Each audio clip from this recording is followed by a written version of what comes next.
Hello friends, today I'm going to show you how to add an emoji into your Google Classroom and your classwork just to make things a little bit more accessible for kids. First thing is you're going to go into your Google Classroom. I can go up to the tab that says classwork here. You'll notice that I already have some emojis here for conversation, social studies, math problems. This is for my students that are just those emergent readers, the ones who wouldn't be able to read those titles by themselves yet, but I could tell them click on the thing with the book, click on the one with the writing hand, click on the one with the strong arm, that kind of thing. So as you can see, as you're going through it, the kids can see some little icons and that'll help them to navigate the things that they need. So just to do this very quickly, all you have to do is you click on a topic. So let's say I'm going to do science and technology because it doesn't have a visual yet. I'm going to click on the three dots and click rename.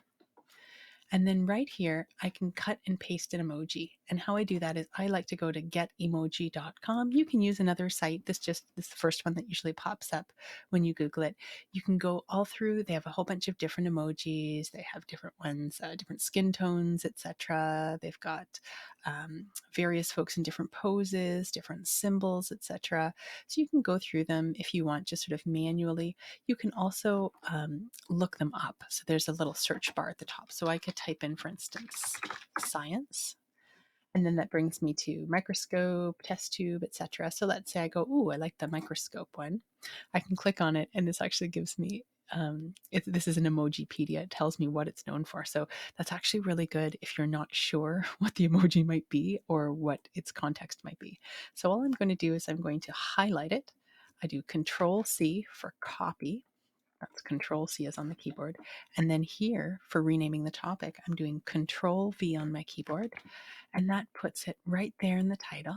I've renamed it. And now when the students come, I can say, okay, go to the microscope, and they can click on the microscope. Likewise, within your stream, if you wanted, you could actually put some things. If you wanted specific students to see certain ones, you can assign things, of course, just to them.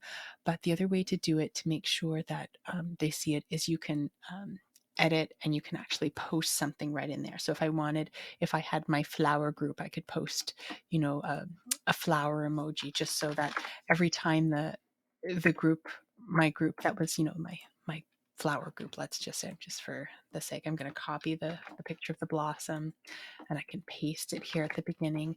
And then those students go, oh, I see. There's something with the flower emoji. I know that's my group. So I know I have to pay attention to that. Anytime I see that flower, that's my group.